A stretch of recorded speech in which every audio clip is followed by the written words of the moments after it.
Hello and welcome to this week's episode of Fratello Talks. I'm your host Nacho, and today I'm joined by Dan and RJ. And we are going to be talking about gold watches. RJ, this one's for you. Thanks. You're welcome. You're welcome. I thought you might enjoy the topic. So we're going to be talking about gold watches. We've talked about gold and two-tone before, but I think that this time we're just going to focus on the good stuff. And focus on gold watches. Before we do that, of course, let's get into wrist check. What is on your wrist today, RJ? I'm wearing a NOMOS Zurich Weltzeituhr world timer. Oh, and it's nice. the Fratello limited edition from a few years ago. Black and white or cream color. Yeah. I think 1 year later we did a dark blue version. Yeah, you just gave Max another reason to do the black and white edit on the podcast. So we'll see Dancing that together. We'll see that. We'll see that coming up. Perfect. And Dan, what about you? I am wearing a gold NOMOS. It's a Ludwig, 35 millimeters. And it's very nice. So it comes on a Horween brown strap. Mm-hmm. Is that still a very common German name? Ludwig? I don't think so. I think it's probably a little bit alte Schule. Yeah. Okay. Yeah. And I'm also wearing a NOMOS. I'm wearing my Neomatic Club Sport Neomatic World Timer, the Jungle Limited Edition. Oh yeah. Yeah, we all got there in the end, but we're all wearing NOMOS watches. It's not a coincidence. It's a bit of what inspired the topic here. The fact that NOMOS has recently been going for gold, and we've seen a series of new Tangentes, as well as two new Ludwigs in this gold case. I think we're all very used to seeing steel cases from NOMOS, but it's also nice to see some more options in precious metal. I think the previous Ludwig was a 33 millimeter model. This is a 35, which I think is a little bit it's a little bit more wearable. It wears really well. Looks really good on your wrist. Thanks. But let's start with you, RJ. What is the appeal of gold watches to you? What is it that speaks to you about gold? It's a few things actually, because I always liked gold watches, but I also realized that, hey, perhaps I'm too young for this, or it doesn't fit my skin tone or whatever. Mm-hmm. And at some point, I just let that go and went for it. But no, it's. I like the tone of the warmth of the color of gold, whether that's rose gold or yellow gold. I just like it. It's the weight or the heft of the watch that I prefer. But also, but this is more a recent thought that I had, is that a lot of people, they wear their mechanical watches as some kind of exclusivity. You know, it's different than the Casios or the Swatches. Nothing wrong with that, but or smartwatches. You wear these mechanical watches to be a bit more exclusive, or that it's different from a smartwatch or what's out there. But you noticed in the last, let's say, 5 to 10 years, that a lot of people suddenly are buying like proper mechanical watches. Yeah, right. And I think then to make a distinction again, or to make it perhaps a little bit more exclusive, then again, with already within the exclusivity bubble of mechanical watches, you can buy a gold watch. Right. Because you do see a lot of. And that's not to be very different from others, or to be snobbish or whatsoever, but you do see a lot of the same watches around you. You see a lot of steel sports watches around you, and I think if you then wear one in gold, it's a little bit different than of what you see a lot out there. Yeah. Yesterday, by coincidence, I had a friend of mine. He was contemplating buying a new, a Rolex, GMT Master, and he said, "Yeah, I think I really want a white gold because." The white gold Pepsi, because it is different from the stainless steel one, from the Bruce Wayne or the Pepsi or the Batman or Batgirl, whatever. If you have the white gold one, that does have a different hue on the case and the bracelet. It just looks different, and you know it's different because of the heft. Yeah. And I think I think it's a valid reason to go for that. If you have the funds, then do it, or the means. But to answer your question, I like wearing gold watches, and not today, but usually I can be found in the office wearing a gold watch, and I just like the look and feel of it. I can't say it any other way. Cool. Yeah. What about you, Dan? You recently, I don't know if you had a gold watch before you picked up your Breguet, but No. is it what was that experience like for you? And is it also something that you particularly enjoy now and maybe look for more in your upcoming purchases? Yeah, unlike RJ, I'm not at the point yet where I can wear yellow or rose gold watches. Right. Oh, you can. But so I bought a white gold Breguet. Okay. And I didn't necessarily buy it only because it was made of white gold, Mm-hmm. but it's just a beautiful watch to see anyway. But I really like the fact that it's white gold because it's like a secret on your wrist. Mhm. Like someone who doesn't know, maybe doesn't see or doesn't know that it's white gold, but you feel it and you see it and you see that it's a little bit softer than the stainless steel watches in the collection. And for me, it's like a quiet, luxurious thing on my wrist. And And it has a different color. I feel Yeah. white gold and steel is different. I It's a think little warmer, right? yeah, a bit more warmer or more white even. I think platinum is closer to the steel color than white gold. Yeah. So I think you do see it, but I think you have to study it a little bit or stare it for a few moments that you I don't think that's steel. I think it's a white gold. But would you have bought it if it would be in yellow gold? I think so. Yeah. Yeah, we both fell in love with our Breguets at the same get together. Yeah, true. And I don't know. It might have been yellow gold, and I might have bought it as well. But I think the cool thing about white gold is that you can pair it with more strap colors. Yeah, yellow gold is a little bit more. Because I have the limited. yellow gold Breguet, and I always feel it's a bit limited to what you could do, a brown strap or a black strap. Yeah. I have a dark blue one, or you can do perhaps a green strap is nice with yellow gold. But then more or less it's I like a That's what it is. Bordeaux color. Yeah. could Yeah, this is potentially also work. the Is one that- on the NOMOS is in between brownish. brown, Bordeaux, Yeah. reddish. Yeah. Yeah, but it works well. Yeah, Yeah. also because the dial is a bit more grayish. I have to say, that suits you. I mean, I think that if you were thinking that maybe yellow gold is a little bit not quite there yet, but I mean, seeing this on your wrist, it really works. I think with gold watches, there's this implication, right? There's this history to it where a lot of people got a gold watch perhaps as like a retirement gift and that kind of thing. There's a lot of gold watches out there, especially in the vintage space, that have an engraving on the back that say so many years at this company or whatever. Like it was always, it felt like it was this sort of like milestone, right? Like I know that my grandmother has a gold watch from my grandfather that also celebrated 25 years of him working where he worked in Spain. And I think that it's this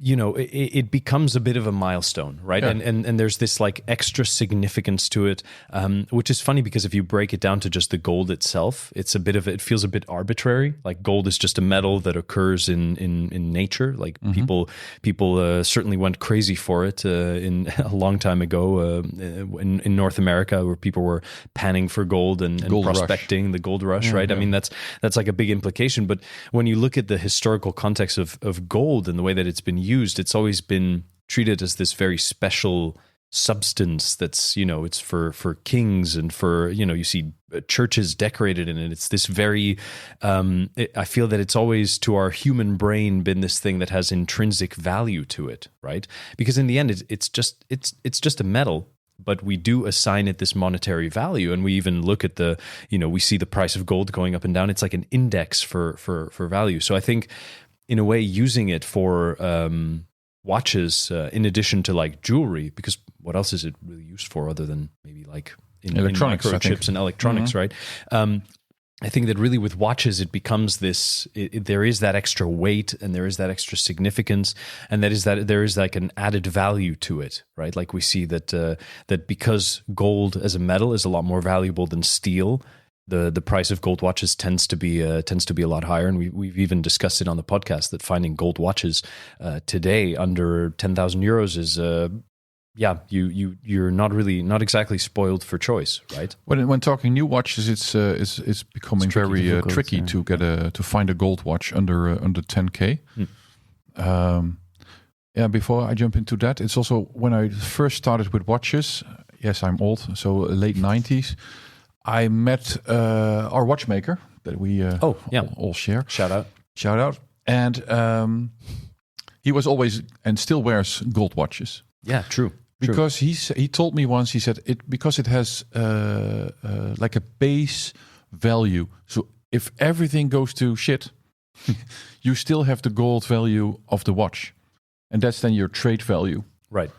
It's a bit like the like pirates who would wear gold jewelry. They would have like a gold chain in case they someday had to buy their way back home. Yeah, well, that yeah. There's that. I don't think that's as relevant. RJ is like a pirate. Yeah. I need some gold teeth. If one day you're in a tight spot, you can buy your way back home. But he also told me that chain with all his gold watches around his neck. But he also told me that in the 80s, a lot of gold watches they ended up in a melting pot. Yeah, for sure. Which is a pity. Sure. And he also told me that he saved a lot of watches from that because they were offered to him for just the gold price. And he bought the most beautiful Zenith watches with El Primero movements, box papers, everything there. And the seller was just about to put it in a melting pot. Yeah. And he could save it from that. You know what he showed me last time I went there to pick up a watch? He had one of these a Corum. It was a Corum gold dollar watch.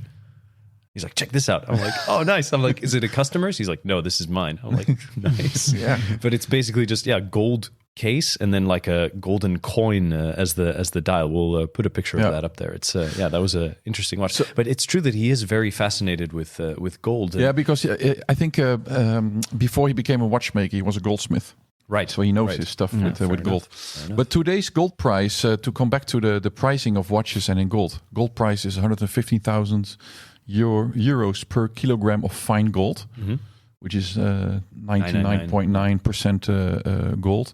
And we're talking often about 18 karat or 14 karat, but let's stick to 18 karat because that's what I think that most watch brands use today. Yeah, that's what the Ludwig here and that's what the Ludwig is as well. Yeah. So that will bring it down to around 85,000 euros per kilograms of 18 karat gold. And then it depends how much your watch uses. This watch in total, we put it on a weight scale, is just under 50 grams. And take away a few grams for the strap and for the crystal and the movement. So it's probably, we're looking at 25 to 30 grams of gold, perhaps. Rough estimate. Yeah. So that's a few thousand of gold value alone. And the steel version is around that amount, I think, in total. Yeah. But I still 2,000, 2,500. I still somehow think that the steel version of this is I believe the 1800, something like that. Exactly. Yeah.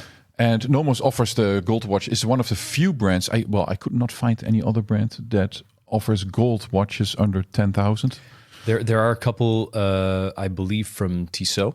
But they are quartz. I think that they have quartz movements. There might also be a Longines as well. But it's really... They're gold or gold cap? No, gold. Yeah. Gold, solid 18 karat gold cases. And the Longines is also... it's really like a handful of brands that offer it these days. And NOMOS clearly are leaning into it with this latest release of, I think it was 3 Tetras and 2 Ludwigs. So, and I think the value, like, if you buy a gold watch... You're not going into it thinking, okay, there's this scrap value to it, right? I think that it's much more this. It's much more this. I mean, that's completely silly, right? Because you told us, you kind of did the math a minute ago, and then you say, okay, well, it doesn't really work out to buy it and melt it down, and nobody should really think like that. But I think that it is this sort of like, connection to the value of it and to the fact that it's this very recognizable thing. Like I think that a special object made of gold is just a little bit more special, right? I mean, it's more exclusive. It's a precious metal, and it is more precious. And there's not that much gold in the world. No, it's like a 20 by 20 cube or something, and 20 high. That is all the gold in the world fits in that. Fits in that cube, if I'm not mistaken. Yeah. There might be some more undiscovered in the Australian outback. Yeah, could be. Yeah. People out there are looking for it with metal detectors. Chopard has some in their foundry. I saw 2 weeks ago. But what was also interesting, if you're into gold watches, and you can also go after vintage watches, of course, that momentarily you will find watches that are in gold that are priced below its gold value. Oh, for sure. Yeah. And Of course, I think you always should buy a watch that you like, and not because of the value in gold that then succeeds the value of the watch. Because I think if you melt it down, it's just the difference is not that much basically. But yeah, I think also on your wrist, Dan, I think it looks really great. For me, it's the look and feel of a gold watch that really is substantially different than steel watches. There's something about it where you look down at your wrist, you see the gold case, and it really feels like a special thing. It really feels. I mean, a mechanical watch already is a special thing. I mean, we talk about it all the time, but I think like there's something just intangible to the gold to a gold watch that just makes you feel a certain way. You know, it's And I can also imagine that people will say, and I think we had it in the comments under the previous one, that we don't do gold watches. That but it feels tacky or gaudy, or people it's only for dress watches. And I can see that perhaps it's more suitable for dress watches. On the other hand, I think you should just buy what you want and what you like, and what you want to wear. But I have to say, it does look nice, and it transforms. I mean, NOMOS is already a kind of a dress watch. It is already really transforming it. Transforms it into a dress watch. For sure. Yeah. This is like super, super dressy from NOMOS. And I mean, I kind of like when people say those comments, I imagine them talking about something like a full gold Daytona or something like that, where you go, it's a bit bling, or a full gold AP. It's very much like a status symbol, a show of wealth. It's it's like that sort of like the plus factor on something that's already got the plus factor. Maybe that's why AP now does the sand gold to tone it down a little bit. Exactly. Yeah, but I also have to say, it's still very much out there. But I was at AP 2 days ago, in an AP house, and with a breakfast session or lunch with some other press, and they had all the APs on the table from that came out this year, and people kept picking up the gold ones. So there's some kind of magic in gold. I think also in the perception of people. Those were the watches that they kept picking up and trying on the wrist. And so it is a little different, I think, even if they won't admit. I remember seeing their prototype of a 3-tone gold watch with a camouflage kind of pattern. With white, rose, and yellow gold all mixed together. And I think it was a Royal Oak. I guess. Yeah, I think so. I think we've spoken about it. There was a famous. I don't think they still have it, but Rolex used to have a day date with 3 colors of gold. Oh yeah, in the bracelet, right? Yeah. And there's the Cartier Trinity ring. I think it's also 3 colors. 3 golds, white, rose, and yellow. It's not my personal favorite to combine these 3. No, but it gets a bit busy. But they also used to do the dials of the tanks. I think. There was some white, yellow, and rose gold. How about gold plated versus gold? I think that's also like an interesting thing, because there's so many watches. Especially back in the day, you see now it's more like gold PVD. But there's a lot of watches out there that sort of like fake the gold look, and I think that's always been a thing. Clearly, I think a gold watch has always been like an aspirational object, and I think that's why gold-plated watches were also probably massively popular, right? And that's for the looks. It's for the looks, and then I think but there really is something special about the solid gold all the way through, like having that heft, because I think a gold-plated watch really it doesn't quite give you that feeling, right? No. And also over time, I think when it gets damaged or you have to polish it or something, it wears off. I think there's also an in between, which is called gold capped. Oh yeah. So then you have a steel case, and there's a shell of gold that has a certain minimum amount of microns of gold. I can't remember how much microns 20. that was. It's like 20 or 20 something sometimes. Yeah. So there's 0. But that might be for 2 millimeters or something. That might be for gold plated. I don't know, or maybe gold capped. Yeah. So gold capped. There's a gold shell basically on top of a steel case. Or basis, and that's considered as solid gold. So the gold can have this 14 karat or 18 karat hallmark, right? Because it's enough gold to have that hallmark. Yeah. And that's, I think, a nice in between. I also believe there was an issue with importing gold in the US a very long time ago, that you had these watches from Chronograph Suisse, for example, that have these hollow gold cases. And they were easier to export or import into the US.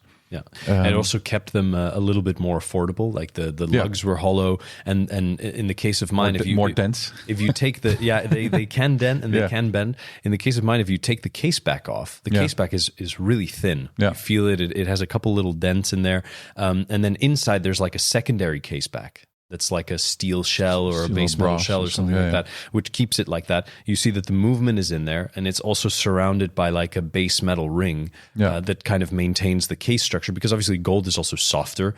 It's more susceptible to scratches and to damage potentially, which I think also then leads watches like this to be a little bit more for like special occasions, right? Like you might put on your gold dress watch for a Christmas dinner or Thanksgiving dinner for the folks over in the States that had that last week, or just for a special occasion. So there's that association with gold as well. But the good thing about gold is that it's also, according to our same watchmaker that is also easier to repair.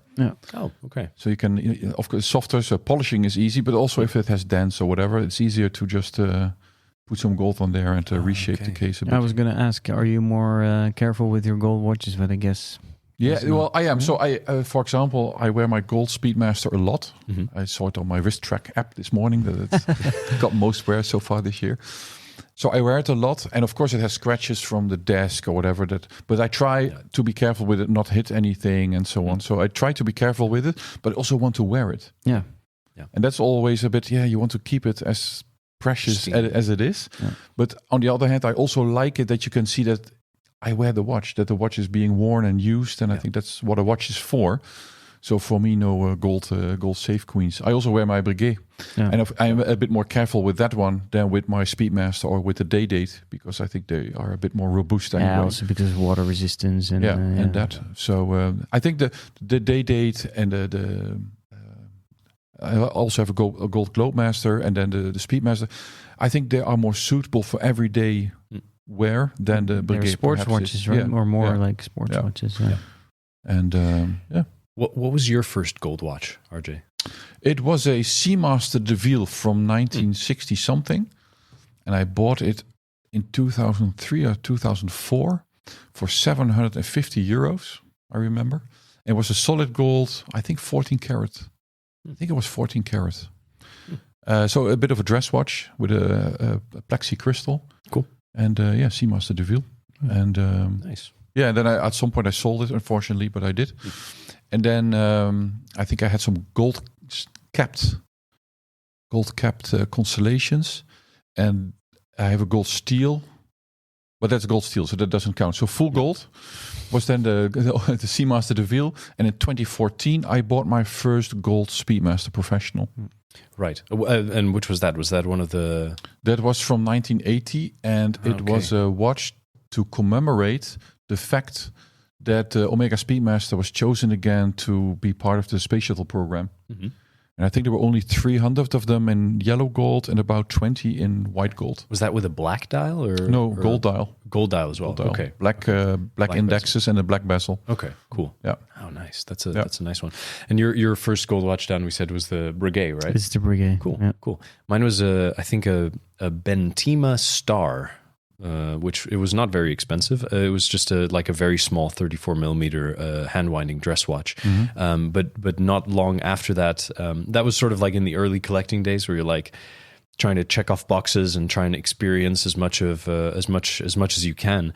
But then I think I still have that, and also I picked up a 1959 Tissot. It's a sort of a Calatrava with really nice Dauphine hands. And that's solid. I think the Bentima might be like 10 karat gold, so it's really not a lot. Has a cool engraving on the back, and then the Tissot is 14 karat. But then the first 18 karat gold was this Chronograph Swiss, and I think that was also for the value of what it is and for how much I enjoy it as something special. Again, not to wear every day, but like something to go Christmas. To when you really feel like it. You know, you're wearing like a nice sweater, or you're going to a special event, and you want to kind of dress it up a little bit. It's always nice to go with just a nice, clean, simple gold dress watch. Yeah.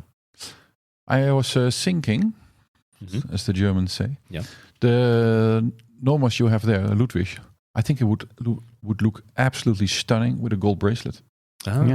Yes. Like something woven or with very fine links. With like straight end link, right? Yeah. But then like a woven kind of thing like they used to make. I think Blancpain does something for the Villeret. Yeah. And I think a bracelet like that, I think that would look awesome on the Or NOMOS. what Patek does for the... like a mesh, right? For the golden ellipse. For the ellipse. For the ellipse, Yeah. I think that would look stunning on we there. were also looking at a Breguet yesterday with a nice gold bracelet. Yeah, so I'm still They always also looking do it, for yeah. that Breguet 5157. And yesterday I found one on a chrono, the older one, and a white gold. Because you have the white gold Breguet Classique. Yes. And I like it that you can pair it with a nice gray nubuck of suede strap. Yeah. So I was looking at this 5157 in white gold, and someone offered it on the white gold Breguet bracelet. It looks stunning. And the fun thing was, I think he asked 22K, and I think with new the watch is 24K on the leather strap. Oh, wow. And he had purchased the bracelet separately, and there was an invoice there that the bracelet was 18,500, I don't know, euros. And he offers the whole thing for 22K. 22, yeah. It's amazing. Okay. And it looks amazing. It looks insane. It's super cool. Super cool. Even some of these old Omegas that have the gold bracelet to them. Yeah, So- you have the mesh ones and the Milanese and my grandfather, now I have it, the Constellation with the gold bracelet, also true, with the fine true. links. Yeah. And it wears super comfortable. So I think I can imagine on that NOMOS Ludwig that there could be a nice future ahead there for a gold bracelet. Yeah. Yeah, and Nomos makes some really cool the sport bracelet that they have. There's like this sort of oyster style bracelet that the Club Sport comes on, but then they also have this sort of like flat link flex thing. Yeah. Yeah. I think those are really cool, and a gold version of that. I mean, if you guys are listening, Yeah. And I can see very clearly now World Timer in gold. Mm. okay. Come on, Nomos. There's another More gold. another limited edition coming up. Oh, nice. Yeah, but cool. I think it's an interesting topic, and I think that looking at vintage watches, right? Like when I think about the Bentima or the Tissot, I can't have paid more than 300 euros for those watches. So I think that there is a lot of value in vintage, but looking at new, I think, like we said, there's a few brands that are really hitting that space, and I think Nomos is certainly one of them. And just a great looking It's funny. watch. This Ludwig reminds me a little bit of the watches from the 60s. It's a bit of a Definitely, dresser from that era, but the Tangente is more like a modernized version of the that, which is nice. angled lugs, right? Yeah. And they have the bigger one, the Lambda in gold. Yeah, true. It's also True. very impressive. Oh, cool stuff. Are there any watches that you any watches that you would want to add to your collection in gold? I mean, you already said the Breguet. Yeah, Breguet 5157. Cool. But I also have to say, I have the gold steel GMT Master 2. Mm-hmm. And from that era, from the 90s, early 2000s or 80s, I think I would love to have a full gold GMT Master on the Jubilee. Because that looks awesome. Yeah, it's just the prices have gone up quite a bit, and very close to the price of a new GMT Master in gold, which is also super nice. But I just prefer the 5-digit ones. Yeah, there's something like extra sort of swaggy to those older gold watches. Yeah. What about you, Dan? Anything gold on the radar? Well, the Parmigiani Toric. That's beautiful. And, gold would be nice. Nice. And you? So we talked, I think, at one point about Grail watches and that kind of thing, and I love an old, also from that generation, maybe from the 4-digit, 5-digit Rolex Submariner in gold. I can't. The reference escapes me. 1680 with a date. Yeah, exactly. So that obviously is that's like way out there, kind of. A little sell your car, man. I could sell 2 of my cars, and it would be still maybe not getting halfway there. But I think on a more realistic note, and we often find ourselves like browsing through some gold options here at the office. I think that there are some really great looking old gold Blancpain watches, dress watches from the 90s. The Villerets are cool. I think that you can find a lot of great gold Chopard watches, so from the 90s that are pretty cool.